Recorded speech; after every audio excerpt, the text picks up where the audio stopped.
بسم اللہ الرحمن الرحیم۔ سلسلہ جوامع الکلم میں ایک مرتبہ پھر آپ کو خوش آمدید۔ کافی عرصہ تک میں حاضر نہیں ہو سکا، اس کے لیے اپنے تمام ناظرین و سامعین سے معذرت کرتا ہوں۔ آج سے ہم باقاعدہ طور پر بفضلہ ہی تعالی اپنا دوبارہ سلسلہ شروع کر رہے ہیں۔ حدیث پاک ہے ان ابی ہریرہ قال قال رسول اللہ صلی اللہ علیہ وسلم اذا دخل شہر رمضان فتحت ابواب السماء وفی روایت فتحت ابواب الجنت وغلقت ابواب جہنم وسلسلت الشیاطین، متفق علیہ۔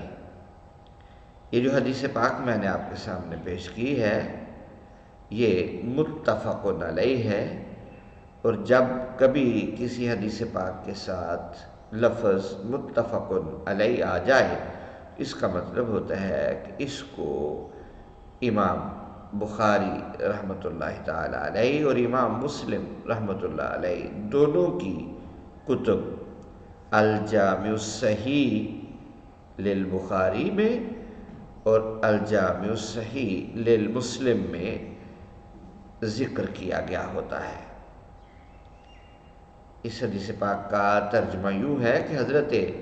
ابو ہریرہ رضی اللہ تعالی عنہ سے مروی ہے کہ رسول اللہ صلی اللہ علیہ وآلہ وسلم نے ارشاد فرمایا، جب رمضان المبارک داخل ہوتا ہے، مطلب شروع ہوتا ہے،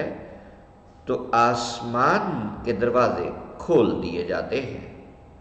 اور ایک دوسری روایت میں ہے جنت کے دروازے کھول دیے جاتے ہیں اور جہنم کے دروازے بند کر دیے جاتے ہیں، وسلسلۃ الشیاطین، اور شیاطین کو قید کر لیا جاتا ہے۔ حدیث پاک تو اتنی ہے اور میں شرح بھی نہیں کر رہا، صرف اتنی بات آپ کے سامنے پیش کر رہا ہوں کہ اس سے مراد مردۃ الشیاطین ہے، اس سے مراد شیاطین کے بڑے بڑے سردار ہیں۔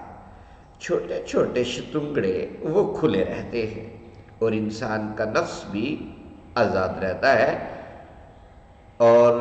یہی وجہ ہے کہ رمضان المبارک میں مساجد بھر جاتی ہیں اور عبادت کا رجحان زیادہ ہو جاتا ہے۔